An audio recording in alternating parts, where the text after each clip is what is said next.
2026 season for the VP Racing Sports Car Challenge underway. Round 1 yesterday at Daytona International Speedway, the world center of racing.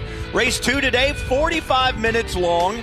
Sprint race. There should not be any pit stops unless you've got some type of a problem with the car. And that's what makes the racing great in this series. Welcome in, everyone. Brian Till along with Ryan Marine. We'll have the call all year long for you in the VP Racing Sports Car Challenge. It's great racing. It is. We saw it yesterday from here at the World Center of Racing, but very different complexion today. We'll talk more about that when we come back. As you see, the car is down on pit road right now, getting ready for this race, rolling out right now behind the safety car, the pace car, to get the series race number 2 of 2026 underway.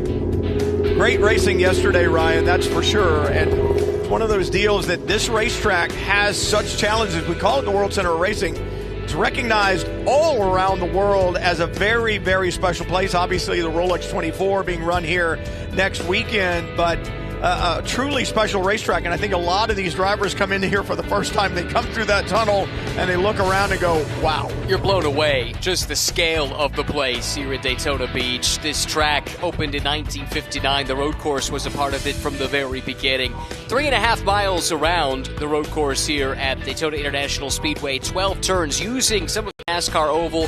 Turn 1, great passing opportunity down off the banking to the International Horseshoe, through the Kank to the West Horseshoe, then back up onto Oval 1 and 2 once again. That long run down to the Le Mans chicane, crucial to set up for perhaps a photo finish. We've seen it here in the past. Absolutely. Draft coming into effect off of that Le Mans chicane on that big long run back around to the start-finish line. The racetrack really has everything.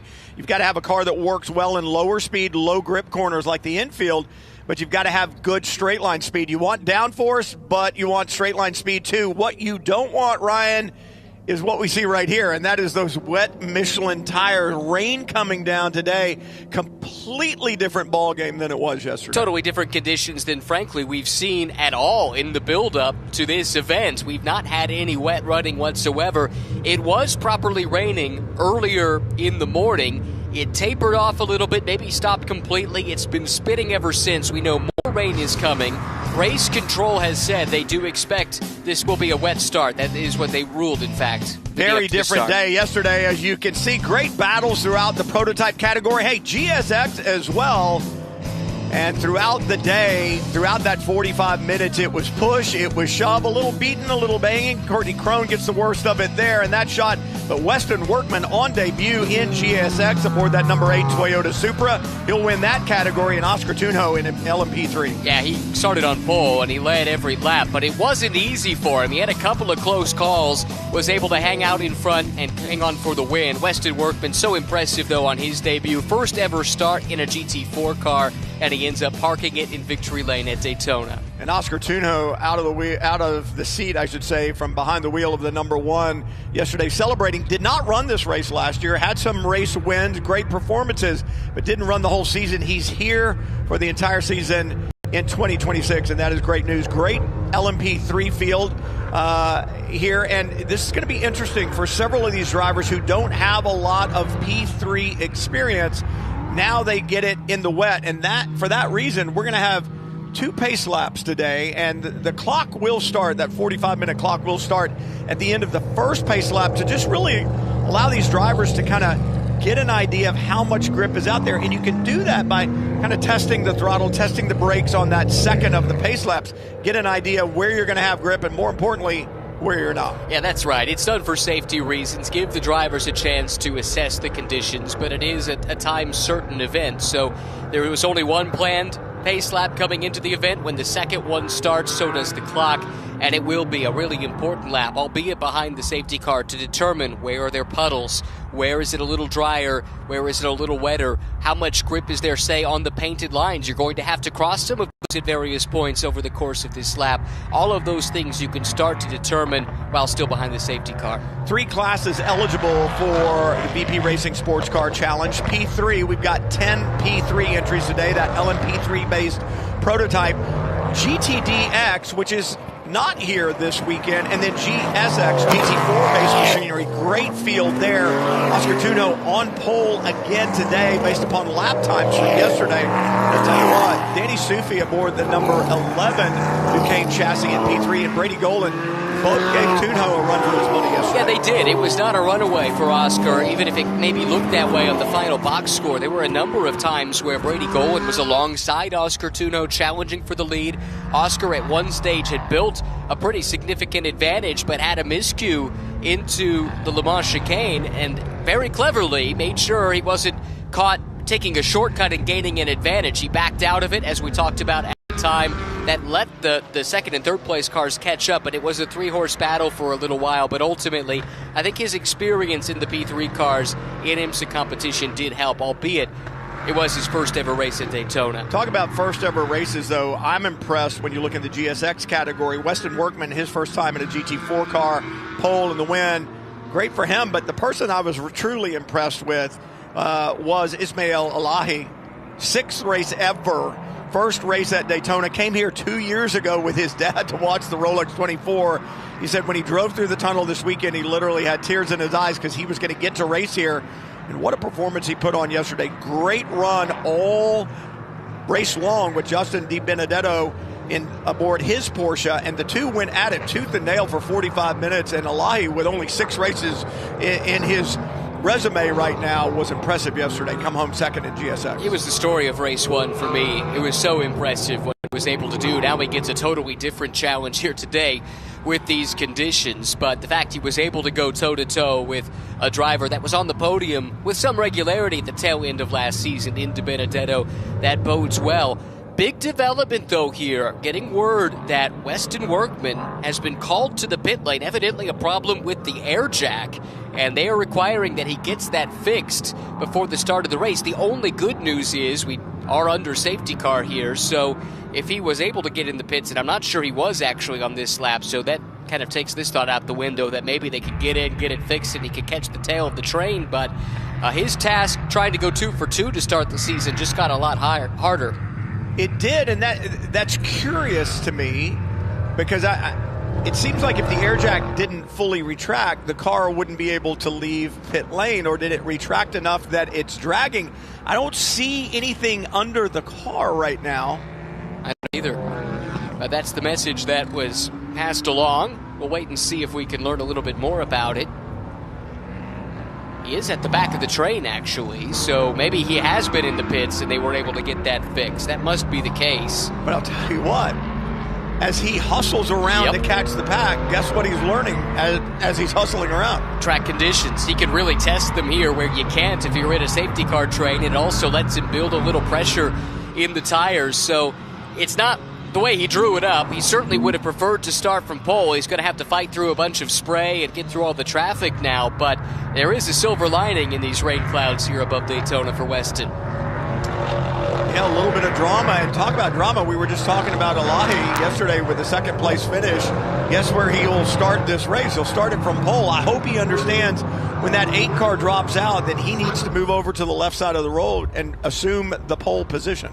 Well, and one thing too, there had been some discussion about whether or not this would be a 2x2 start or a single file start, and I put that question to our source in race control, and I've not got an answer yet. I was going to say, I hadn't gotten an answer. I thought maybe you were ahead of me on that one. Let's look and see as they come out of the Le Mans chicane. It looks like they're going to line up side by side.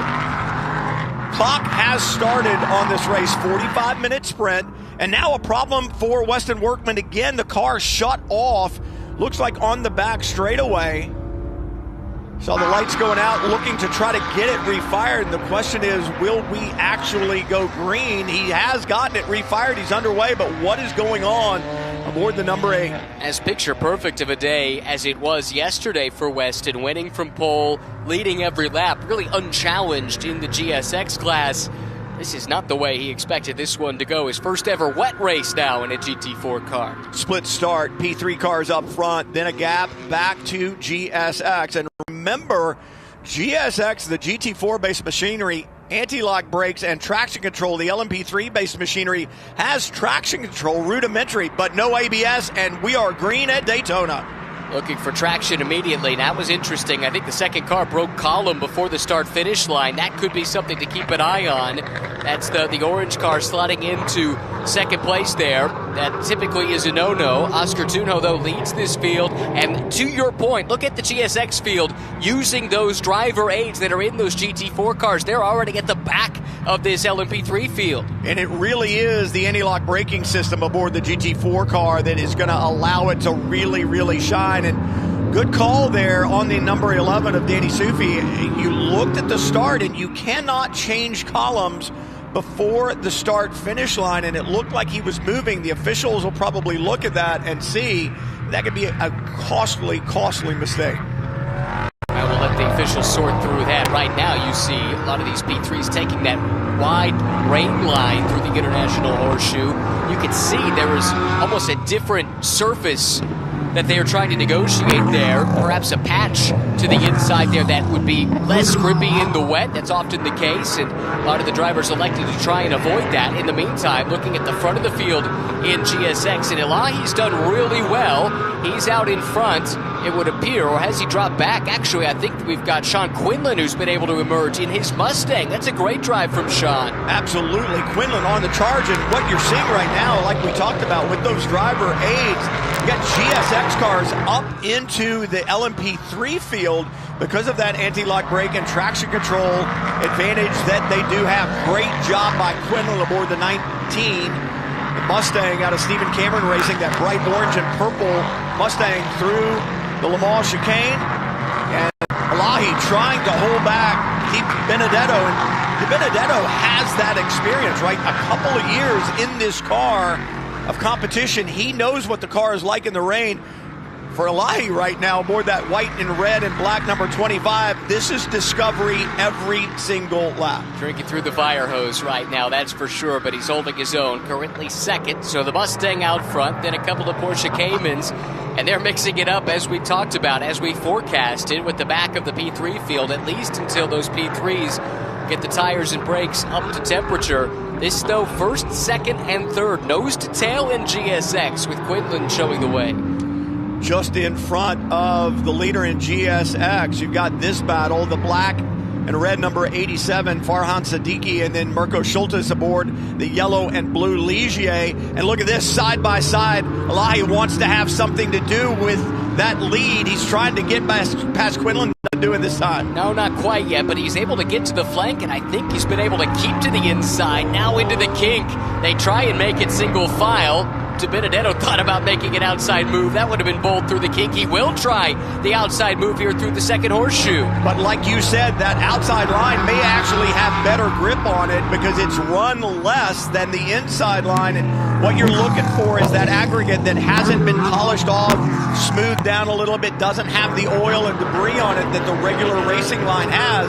And a lot of times that outside line has better grip.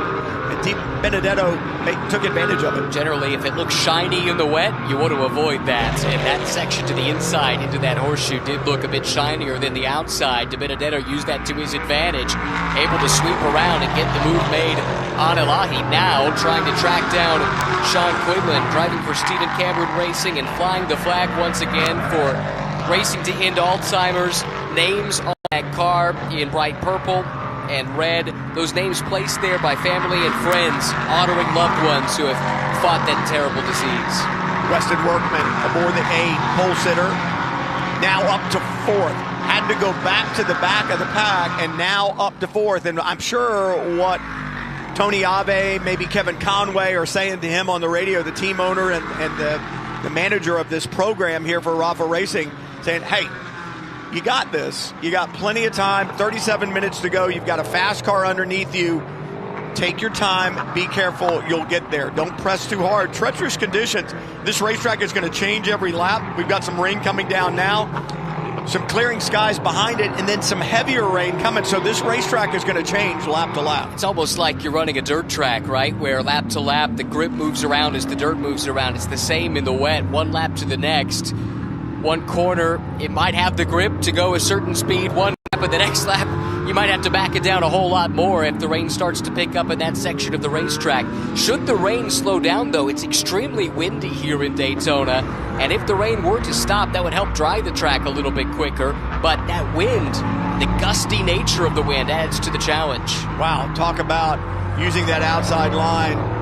Benedetto did it the last time on Alahi, tried to do it on Quinlan this time, but Quinlan able to roll the speed. Mustang looks so compliant, good power down.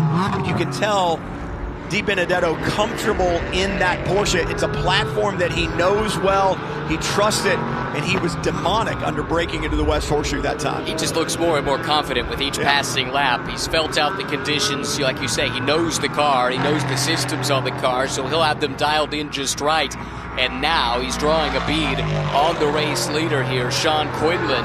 Quinlan maybe feeling a bit of pressure, looking to guard the inside line, or maybe looking for that grip using the less used part of the track like you talked about into the braking zone. Neat and tidy though for Sean. He's not giving a crack, not giving an opening for Benedetto to try and drive through. Jim Johnson aboard the 808 did not have a good day yesterday, not having a good day today. He will get a 10-second post-race time penalty for lining up on the wrong side at the start. So also just got a message from Tony Ave, who calls the shots there for Weston Workman, and he is saying that the power steering wasn't working, so they had to have him stop on the back straightaway and cycle the power a little, control alt delete to get things working. Whatever happened to just good old-fashioned hydraulic power steering, what have you? It just doesn't exist anymore. Everything is so computer controlled on these cars. You just do a reset and off you go, and hopefully everything will be fine for 45 minutes. Yeah, those days are gone, I'm afraid, Brian. Everything's hooked up to the electronic systems of these cars, except for the drivers, of course. Here comes Benedetto now, trying the outside line once again. He's made this move work in the other horseshoe, and I think this is going to be enough. Puts the power down. If he's alongside going into the kink, I don't think there's anything Quinlan could do, and it's done well before then. Yeah, he cleared him as they came off the corner, and I'll tell you what, Sean Quinlan did an exceptional job of trying to put that Mustang in a position to make Benedetto go the long way, and he did and got it done, and it just shows you how well that Porsche is working for Justin right now. Really, really good car underneath him and a lot of confidence behind the wheel, and what you get as results, and that's exactly what we're seeing right now. Speaking of confidence, Weston Workman just picked up another spot from the back of the pack, actually from stopped on track on one of the pace laps. He's now into podium contention, having just gotten around Elahi, and his next target is our former race winner, or race leader rather, Sean Quinlan, in that purple and orange Mustang. So he is rapidly reeling in the leaders. And this is when you're Ismail Elahi there just behind Weston Workman.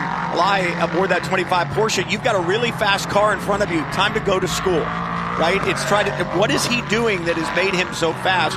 What can I learn from watching this car right now and see if I can apply some of that and get back in this fight? Workman on a charge, and he is so calm behind the wheel. I was talking to Kevin Conway yesterday, and he said on the radio, he's just like he's done this for 30 years. He's just cool. He doesn't get excited. And I would imagine in that exchange with Tony Ave on that reset feature right there, he was like, okay, just tell me what to do. I got this. He must have had a hairy moment, though, because there was an incident involving car 8 as well as car 35. That's Courtney Crone. That was reviewed by Race Control. No further action taken on that one. So that didn't take long for them to make that judgment. He's able to continue off, and look at this. He's already reeled Quinlan in now. And he has. But what I was saying a moment ago about Elahi has done just that. He's kind of hooked a line to the rear wing of that Toyota Supra in front of him, and he has moved with Weston Workman up to Sean Quinlan. Yes, you're exactly right. As soon as Workman went by, he was able to sit in his tire tracks and use Weston Workman as a measuring stick for how much grip is available to him. It's worked really well for him. But now it's Weston Workman on the attack once again, to the outside of Quinlan. So late on the brakes, rolling that speed around the outside. That was decisive. That was beautiful. The car moving just a little bit. Workman very, very late on the brake, and you've got grip up there, but you also have no margin for error, Ryan. You're close to the edge of the racetrack and never hesitated once. Threw that car in there deep, got on the brakes. It moved around just a little bit, but trailed off the brakes beautifully, kept those tires underneath him. It takes the position from Quinlan. Great job. And now Elahi beginning to put pressure on the Mustang just in front. You could see the confidence in Ismail Elahi grow as this race goes along. You could see it yesterday, too, in the dry, in his battle with Benedetto. And that has only continued here into race 2. Looking to the inside of Quinlan here. Quinlan perhaps taking a peek to the outside of Weston Workman. It is side-by-side through the Le Mans chicane. Somehow they both come out on the other side.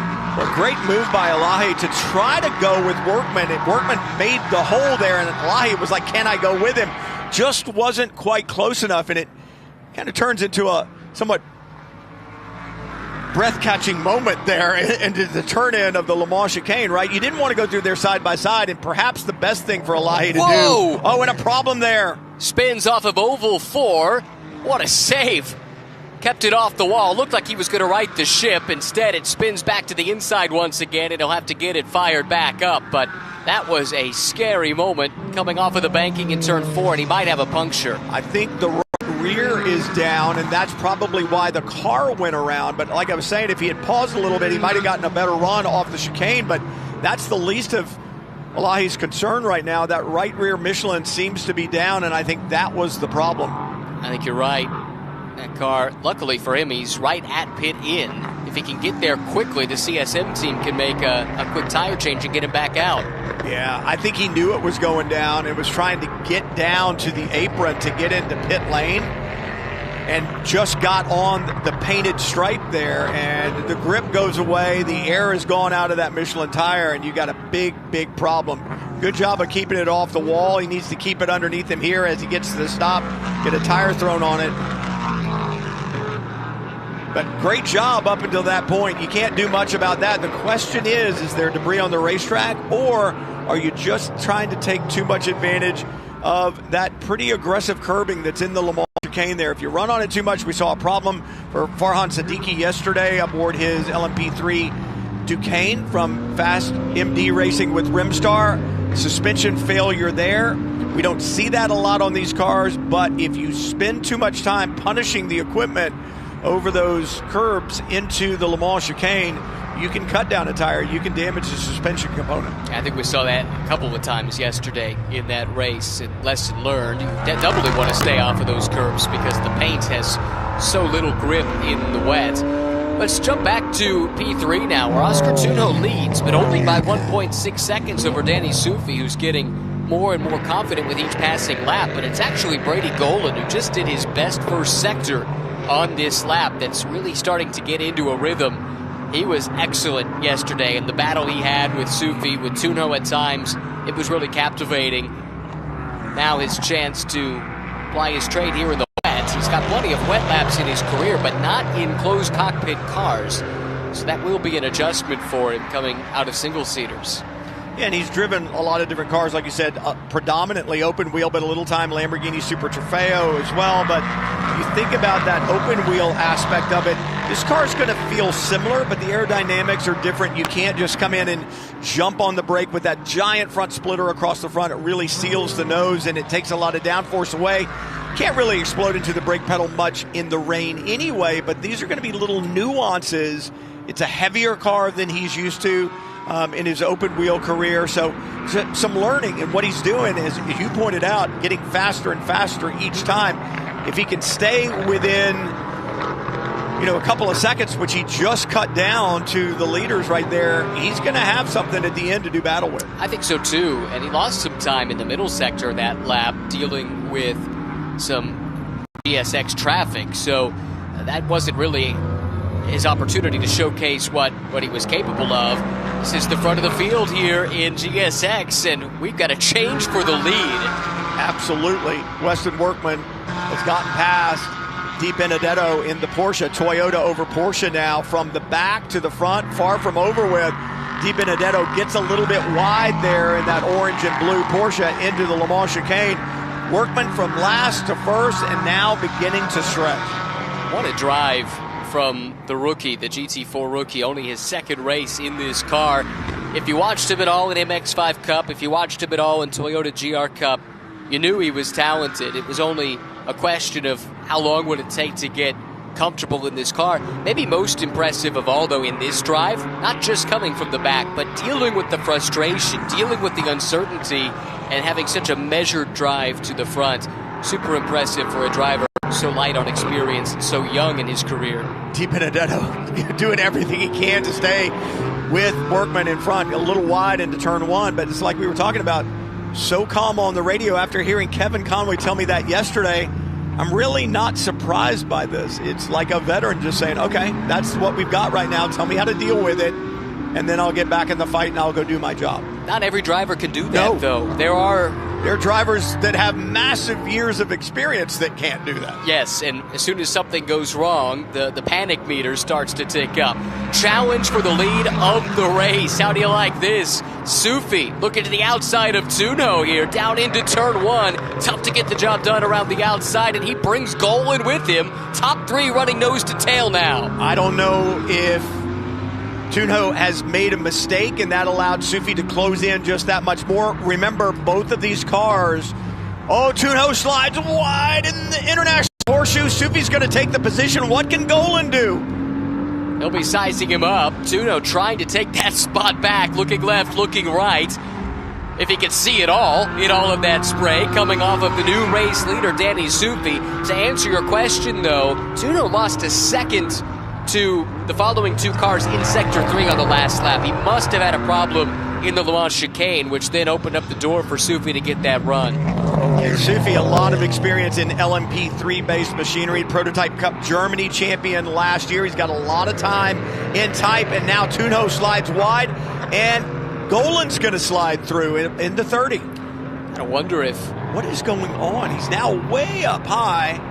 Has the handling gone away? Are the tires starting to wear out potentially? Or maybe they didn't compromise their setup for the wet as much as the other 2. And to my eye, it appears to be getting wetter rather than drier as this race has progressed. So it could just be that the conditions have shifted to the point where his car is struggling relative to these 2. Well, we talked about every lap was going to be different. In certain areas of the racetrack, you see massive spray off the back of these LMP3-based machinery with the aero that they have and the air that comes out from underneath the car, over the car. You see that big rooster tail. Others areas of the racetrack don't look nearly as damp as some of the other ones. So like you said, maybe it's a setup issue. Maybe the tires are going away a little bit. If you mistreat these rain tires, they're a little bit softer than a dry weather tire. If you mistreat them, they can haunt you. And now Golan trying to use traffic to get by, a little bump, a little run, and he's gotten into the lead, and now he's got to get past the 89 GSX Aston Martin. Oh, I'm not sure Mike Fitzpatrick saw him coming, and Sufi really had nowhere to go there, totally balked. Tunjo able to pounce as well. That was really clever car placement by Golan. He saw that traffic up ahead. He knew if he could just get alongside of Sufi and hold him to the inside, that the traffic was going to open the door. That's exactly what took place. Absolutely. He used Fitzpatrick aboard that Aston Martin as a pick, and Sufi goes from the lead back to 3rd. Golan goes 2nd to 1st, and Tunjo's still sitting there going, I want the lead back. How do I get it?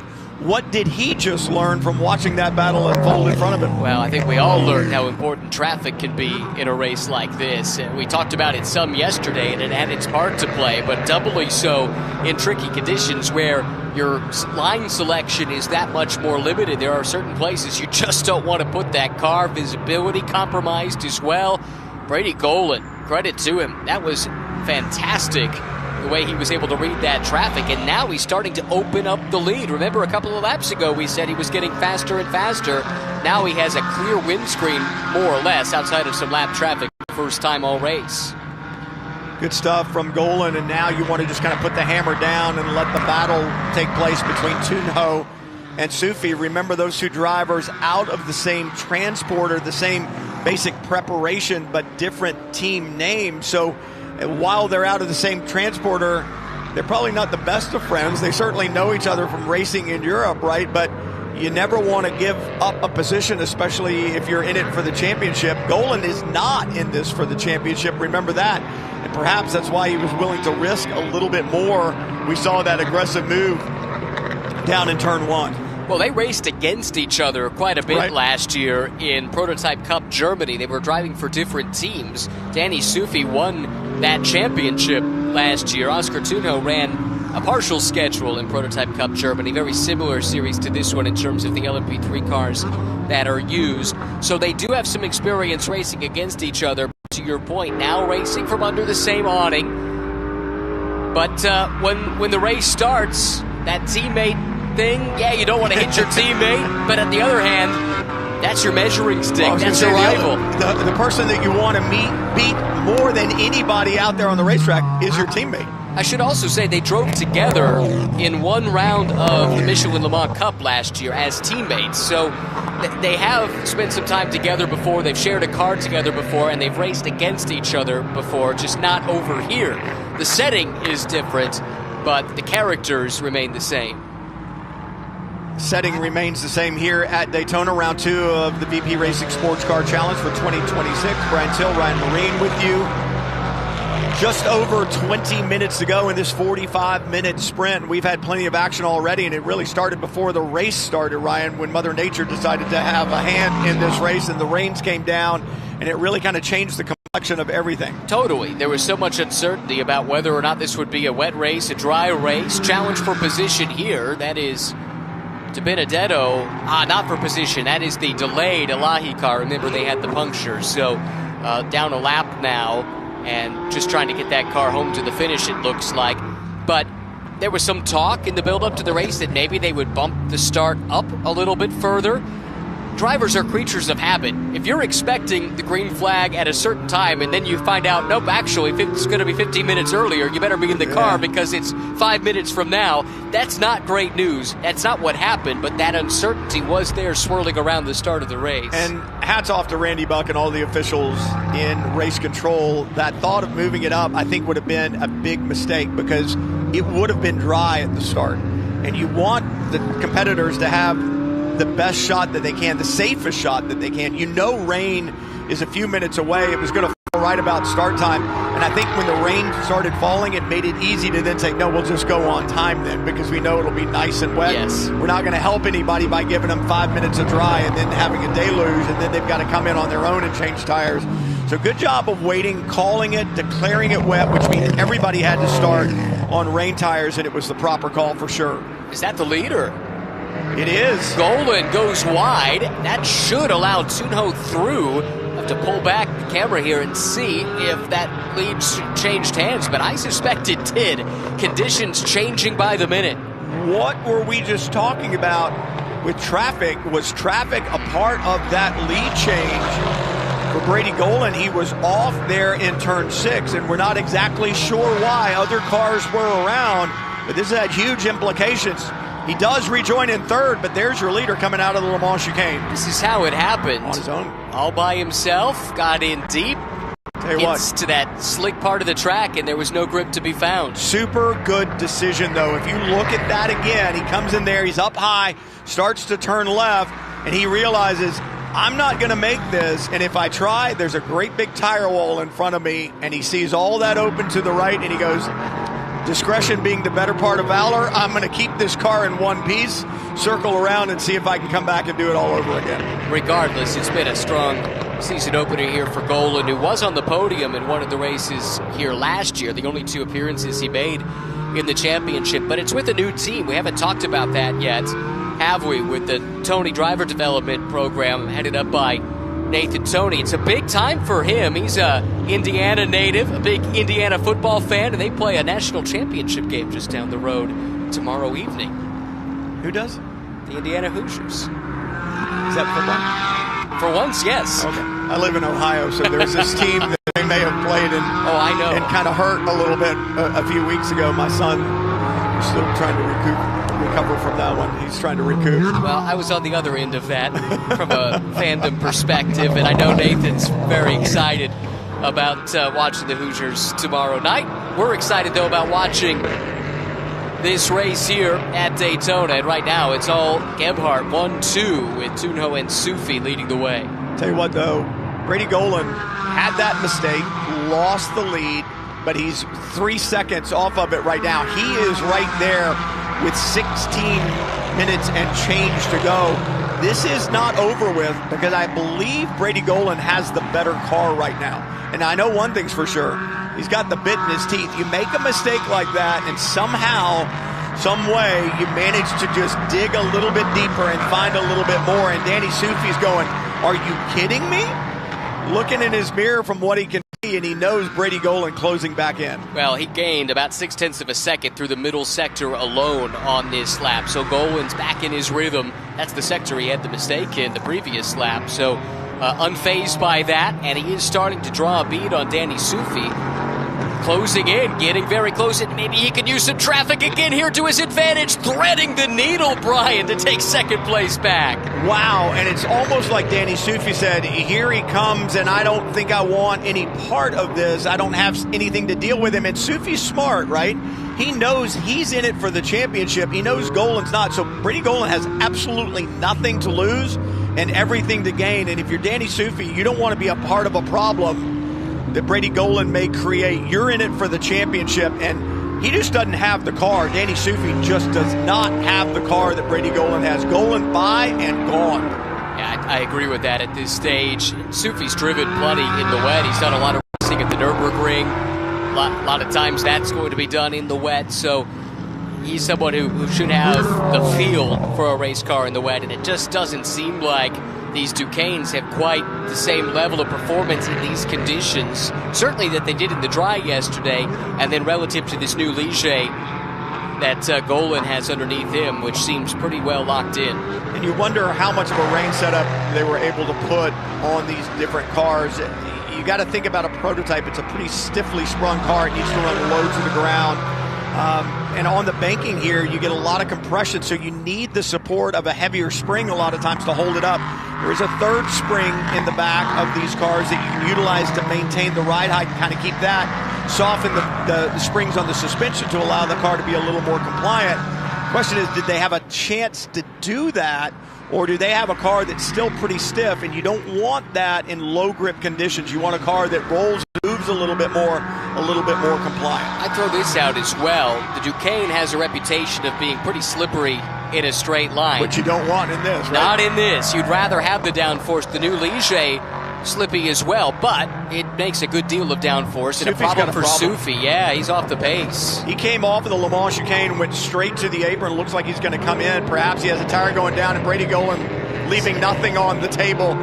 Goes a little wide in turn one that time, pressing really, really hard, getting everything he can out of that Ligier chassis, trying to hunt down Oscar Tunjo aboard the Duquesne chassis just in front. Now, this is the new Ligier, so it's got a different power plant in the back of it.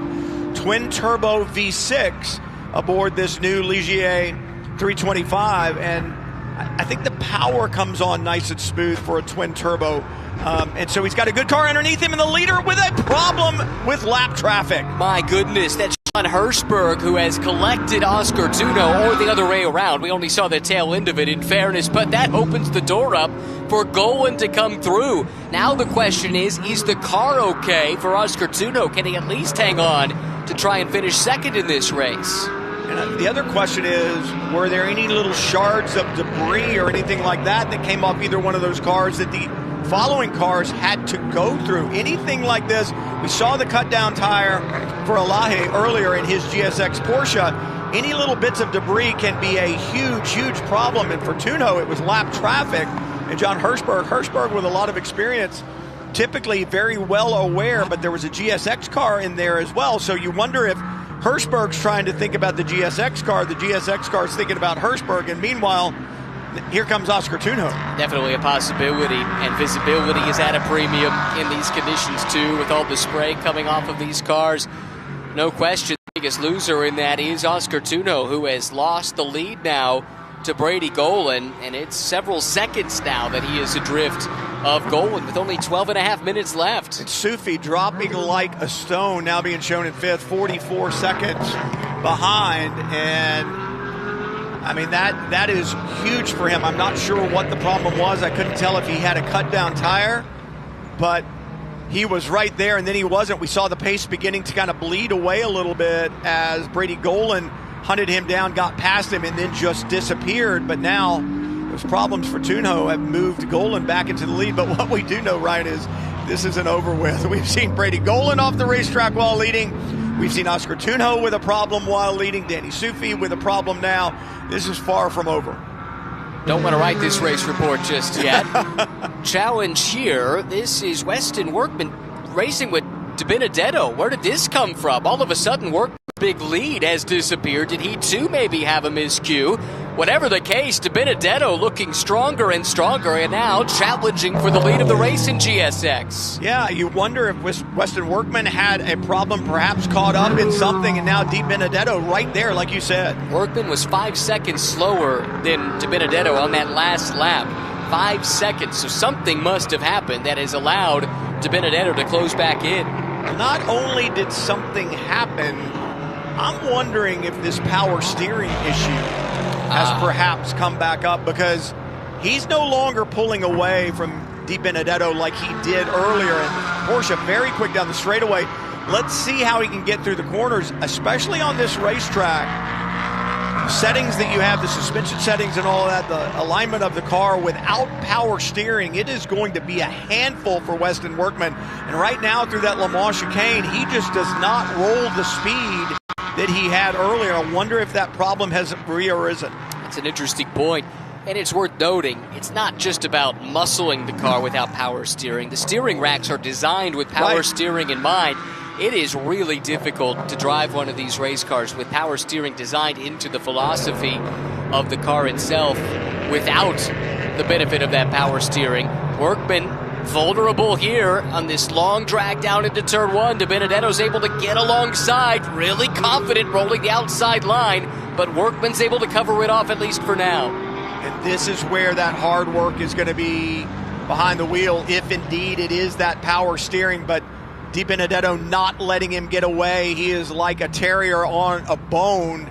And Weston Workman doing everything he can. And now Brady Golan with a problem. He was in the lead and now is off the racetrack. He's made contact with the tire wall. I don't know how significant it is, but we are full course caution. Well, you said it. Don't write the press release just yet. This thing's not done. There is a lot of damage done to that car. Brady Golan nosing into the tire barrier, and might be better off just parking that car. And that could cause some more damage. Don't go through the grass like that. Up underneath the nose of the car. Front tire's off the ground now. It's going to be hard to steer. You can see the left front barely turning. It has a problem to begin with, I think. Perhaps some suspension damage. A lot of debris being left around the racetrack too. Tunjo now back to the lead. Interestingly, I think Golan might still be second. For now. For now. And that's the thing. As a driver, you want to get back in it as fast as you possibly can, but with that damage to the nose, you can see that it was crushed, hanging down, and when he got into the grass, we could see it. We knew what was going to happen. Brady Golan doesn't, and yeah, he gets in there in the grass, hits the bump, and it pulls it right up underneath the front tires and destroys what was left of the splitter and the nose. It could have been a big problem if it happens on the tarmac, gets up underneath the tires, and the car doesn't turn. I think we're going to have a look at what happened to the erstwhile race leader. Watch him through the kink. Does he drop a wheel? Or does it just get away? And once you're in the grass, you're done. There is no stopping. That's a big hit. Wow. Big hit. You know, Randy Buck, who is the race director, wheel on the paint. Yep. Had said in the driver's briefing yesterday, listen, at the very end of the driver's briefing, he said, I'm going to put my instructor cap on of 35 years of teaching people how to drive race cars. Let me tell you about the kink. He said, if you get loose in the kink, don't be afraid of letting the car snap back to the right, because there is nothing to the right. You'll go through the grass. It's a long drive. It's a long ride, but you'll get back to some pavement. If you try to save it and it hooks left, you've got a problem. And that's exactly what happened to Brady Golan. I understand the impulse of not wanting to take the car to the pits when you're still running up front. And this is what we talked about. A bunch of the bodywork just flew off. Some more got under the left front wheel, which now isn't even touching the road. Yeah. That car needs to get parked someplace safe at this stage. It's what we talked about getting up underneath that tire and then losing the ability to turn. And that's exactly what happened there coming off of turn one. And here's the big problem too. And I get it for Brady. I truly do. I've done something similar to this, but we won't go into great detail. Staying on the racetrack in a car that is coming apart and is damaged not only ruins your race, but we're now inside 7 minutes to go, and there is significant debris up on the banking. It'll be interesting to see if the officials can get that off of the racetrack in time and to see if we can get back to green flag running. Yeah, the trouble with that is it has the potential to extend this yellow and cut down on the number of laps left to be able to go racing. I mean, that's what I was saying. You know, when you do that, because you're trying to maintain something for you, it affects everybody else. So that car had received the mechanical black flag, so I think race control had a similar thought when he elected not to pit initially. They wanted to make sure he came in at the next opportunity, but the car didn't even make it around again. Like I said, I've done something similar. Yeah? Yeah, with the mechanical black flag and ignoring that. And story time with Brian. Yeah. What happened? Yeah, story time with Brian. No, this is not. That's not for a story for today. Okay, all right. We'll save that for That'll down the be road. some other time, you and me, Ryan. Since we have a second, though, one of the drivers benefiting from this is Lincoln Day, who finds himself in third place. You called him the only sports car driver from Wyoming or something to that effect yesterday. But I talked to him earlier in the weekend. He was so excited to be here. He was introduced to motorsports by his cousin, Christopher Stroh, who let him drive a GT4 car at age 15. Right, with no experience. Right. Yes, with zero experience. Begs a few questions, but that's what got him interested in racing. It got his whole career started. Well, Christopher passed away very unexpectedly recently. His favorite track was Daytona. And as he was telling me this story, Lincoln told me, with tears in his eyes, effectively, how special it was to drive through the tunnel for the first time, to sit in the race car here for the first time, fulfilling his cousin's dream of racing here in Daytona. And I believe there's a sticker on the car for Christopher in Christopher's memory. So what do you think? We talked about Ismail Elahi yesterday and his emotions with the podium finish in his first race here. What do you think Day's emotions are going to be if he manages to hold on to that podium position here? Well, if he doesn't want people to know he's crying, at least it's raining. Well, there's that. He can pass it off as just Mother Nature, but an amazingly emotional story. Really impressive young man, and he's super excited about this opportunity. Another guy with an open-wheel background that sees opportunities in sports car racing, and his dream is to be an IMSA WeatherTech driver, to race in the 24 Hours of Daytona, to race in the 24 Hours of Le Mans someday. Yeah, and you and I talked about this yesterday in the broadcast, but I know we've talked about it off-air, and I've talked with a lot of people in the paddock. The growth of VP Racing Sports Car Challenge, I think, is just so exciting. The demographic of the drivers coming in, a lot of younger drivers now making this part of the ladder system that they want to utilize to move forward, like you were talking about, to IMSA WeatherTech or Michelin Pilot Challenge. And it's one of those things, it's just such a great mix of drivers, and so many of them have different goals and different dreams ahead of them. And it's great to see, and I think it makes the racing great. I'm looking at the BMW safety vehicle right now. Lights are out, and so we're going to go back to green. We've got a long way to go to get back to the line. Should be 2 laps sprint, I would think, to the checkered flag. 2 or 1, yeah. Let's not do 1. 2 is bad enough, right? I'm expecting fireworks regardless. I'm really curious about what's going on with Weston Workman right now. Maybe this yellow gives him a chance to change a setting here or there, maybe reset something if they are having a problem with that car, because he is suddenly under extreme pressure, and when we restart, the top 2 in GSX will be nose to tail. So they've been running 1 minute and 53-second laps under green. So it's going to be close. We're coming down to 2.5 minutes going into the Le Mans chicane. It'll be close. Let's put this out there. You don't need to see a white flag. Well, or has that changed now? It might have, actually. You're right. I believe after 2024, it changed. I think you're so right. The white flag is now mandatory. I'm reading from the wrong rule book there. That's a different place. Anyway, well, it'll be tight. Let's put it that way. I think it's going to be more than tight. We will find out together. Safety car is pulled off, and Oscar Tunjo trying to make it a clean sweep of the weekend as the field under control. And here's what's key for Tunjo. There is no class split. So he has 2 GSX cars between himself and Brian Thenis, who runs second in the red, white, and blue number 77. But the battle for the lead in GSX is directly behind Oscar Tunjo as he comes to the restart zone. And like you said, for Weston Workman, I think I'd be looking for green and white on this one. Let's take a look and see. back racing, green flag. And white flag. Final lap, 1 lap dash to the checkered flag here at Daytona. Weston Workman needs to hold on to it, but I tell you what, Justin Benedetto is going to take to the inside, see if he can follow the prototype. Nothing doing there. Thenis clears those 2 GSX cars, and for Weston Workman, he's got to try to shake Benedetto behind him, and this is where the car seems to be at its weakest for Weston Workman. He's got to fight and really work to keep Benedetto behind him right now. The Porsche better in the infield for sure, and I think the Porsche has better top speed. I do too. I really do as well. So Benedetto, if he can size him up, the best chance might be that photo finish run out of the Le Mans chicane. He's also been very strong here. Workman, though, covering off that outside line that forces Benedetto further afield. He's able to wrangle it back under control, but that very nearly ended in tears. Day just behind in the white and black and purple prototype. Now looks up the inside of Benedetto, and that could be problems for Justin. It's going to separate him from Weston Workman a little bit. This is the breathing room Workman needs.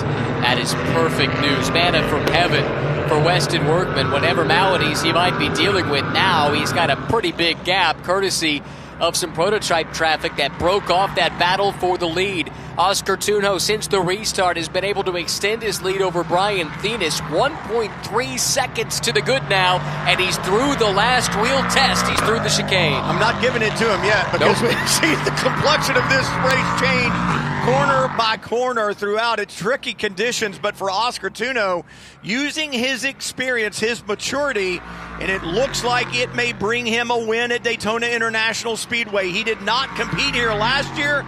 Gebhardt, though, gives him a good car, and Oscar Tunjo takes the win in race number 2 in VP Racing SportsCar Challenge in 2026. And Weston Workman, in a race that started with him dead stick on the pace lap from the back to the front, takes victory, sweeping the weekend at Daytona International Speedway, holding off Justin Benedetto by just over a second. I thought this was a 45-minute race. It felt more like 2 hours with everything that was going on. Wow. Talk about drama, and it was drama throughout both of the classes that we had competing here this weekend. Workman with a spectacular run and very mature to stay cool, calm, and collected. And look at this. Day trying to do some victory donuts and light up the rear tire, spins in the International Horseshoe on the cool-down lap. It may be because he can't see because of the tears in his eyes, like you were talking about, Ryan. But, wow, great stuff, great stories. That is going to be a very special podium for Lincoln Day here at Daytona, his cousin's favorite racetrack, who he's honoring here all season long. Fantastic result for him. Finished just off the podium yesterday. 2 really solid, quiet races for him as he learns a new discipline. But Oscar Tunjo, this was as up and down as you're going to have a 45-minute race. Started out front, lost the lead, got nerfed off the track at one point, came back on with an 8-second deficit only for the leader to crash in front of him. That's a season's worth of drama packed into 45 minutes for Oscar. It's a wild one, and it just makes you look that much more forward to the rest of the 2026 season. Remember, we've got 4, quote, endurance races this year, 2-hour races. In fact, the next 2 races on the VP Racing SportsCar Challenge schedule are endurance events, a 2-hour race at Sebring in March, the 6th through the 8th, and then at Circuit of the Americas in May, the 8th through the 10th. And then we get back to sprint racing at Mid-Ohio SportsCar Course. I think there might be a sprint race at COTA also in February on the calendar. Right, yep. So a couple of trips to COTA this year. Let's look at the way that this race finished up, pending post-race tech. A couple of incidents that are pending review as well. By the way, the incident that involved Oscar Tunjo and Jonathan Hirschberg was reviewed, and the footage was determined to be inconclusive. Here is the result sheet, though. Tunjo, Thenis, Day, the podium in LMP3. Mirko Schultes, quiet day, but he ends up in 4th, and Travis Hill making his 2nd start after debuting yesterday. Really strong run to 5th. Yeah, and Farhan Siddiqui there in 6th had a great run yesterday until he had a mechanical problem, suspension component failure on the right rear. Talked to the team this morning, and they are really, really looking forward to this year. It's one of those deals where Jagger Jones will partner with Siddiqui in those 2-hour endurance events, and that should be a pair to be reckoned with. Be good to see Jagger Jones back in the series. Yeah, he's been quick in these cars in the past, so that will be excellent to watch. Workman, of course, winning in GSX ahead of Benedetto. Sean Quinlan finishes on the overall podium, but the winner in the bronze subcategory. Then you go down to Danny Sufi. What an up-and-down day he had. Led for a time, ultimately finishes 11th overall, 8th in class. Has to be disappointed with that. Courtney Crone gets the result today after tough luck at the end of race 1 yesterday. Finishes in the top 5 ahead of Dan Ammon. I'll tell you what, I spoke with Steve Dinan just before the race when I was coming to the booth, and we were talking about Courtney, and he goes, she's good. I'm really, really impressed. They hadn't worked together until this weekend, and it was a late entry for them, and he said, she's really good. I've got big hopes for the rest of this season. She's going to be good in this car. Brady Golan was good as well. Man. The result doesn't show it, but boy, he was quick in both races, really ran up at the front, was on the podium in race 1 yesterday, and things break a couple different ways. It could have been Brady instead of Oscar pulling into victory lane, but instead it's a sweep of the weekend for the Colombian. Well, we said the complexion of the race changed, and you and I talked about the fact that the racetrack was going to change lap to lap to lap, and I don't know if that's what caught Brady Golan out. He was a little high going, into the kink and drops that wheel, gets it up on the paint, and you and I talked about it. It's the same on the street. So when you drive your car on the street and you leave the stop sign and you go across the crosswalk, you oftentimes feel the traction control kick in or a little bit of wheel spin because of that paint that's there. It fills in all the aggregate, all the rough surface of the asphalt or the concrete, and it doesn't have any grip, and that's exactly what got the best of Brady Golan at the exit of the kink. Well, this is a special celebration. To do it 2 days in a row makes it all the more sweet for Oscar Tunjo. Hugs all around with the Gebhardt team. Congratulations to him. That was a fantastic drive, weathering the storm literally and figuratively here today. Yeah, great stuff. And, for Oscar, we said he missed the race last year. So to come here, the team did well here last year. They won, so it puts a little pressure on you. And he wants this championship this year. He's in it for the season, and this would be special to walk out of North America with a VP Racing SportsCar Challenge Championship. And he told me the team has put all of their eggs in the North American basket, too. This is a German team, but they have a base here in the U.S. They view this as a place where they can grow their brand and expect to see a whole lot more from the Gebhardt team in the weeks and months to come. Yeah, and it's such a great organization. Like I said, they are the driving force behind that Gebhardt Motorsport USA entry for Tunjo, the Panaxis Zone 4 racing entry for Danny Sufi, and the one for Jeremy Siffert as well with that Driver Academy entry that they have, the Gebhardt Driving Academy deal. And Weston Workman has now climbed out of his Toyota, and the team going, good job, man. Is he even sweating? Doesn't look like it. As you said, cool as a cucumber, Weston Workman. 2 wins here this weekend in his first 2 starts in the GT4 Supra. That was a sign, I think, of things to come. This is a star in the making. Getting a cool drink as he climbs out of his Toyota, and you can smile, Weston, because I know that you can hear us on the PA. There you go. Great job, buddy. Overcomes and finds victory lane. That's what you got to do. Kevin Conway, big hug there, and congratulations. And again, I think that's the challenge of motorsport, right? It's not just driving the car. It's controlling your emotions as much as it is controlling the vehicle on the racetrack. And you can use them to fuel you, or they'll eat you up. And I think Workman, a great job today to keep those emotions in check after the problems early. Same thing for Oscar Tunjo. He had problems out there, persevered, came through, and where does he end up? He ends up in victory lane for the second time. Box score will say both pollsters won the race. Yeah, but box score does not tell the story, not of this race. Completely different story, and we expect to see this kind of drama all year long in the 2026 VP Racing SportsCar Challenge Series. Like we said, some 2-hour races on tap. Next up, it's going to be the sprint round from COTA, February 27th through March 1st, and then Circuit of the Americas again the weekend after with the first of the 2-hour endurance races. There'll be 4 of those throughout the year. Should be great stuff. Yeah, great combination on the schedule this year. Great way to bring some of these young drivers into endurance racing. That's the focus, trying to get them ready for the WeatherTech Championship. Congratulations to all the winners this weekend. We look forward to Circuit of the Americas. And like I said, more than anything, look forward to the rest of the VP Racing Sports Car Challenge throughout 2026. For Ryan Marine, I'm Brian Till. Thanks for joining us. We'll see you for the next round from Circuit of the Americas in March. So long, everyone.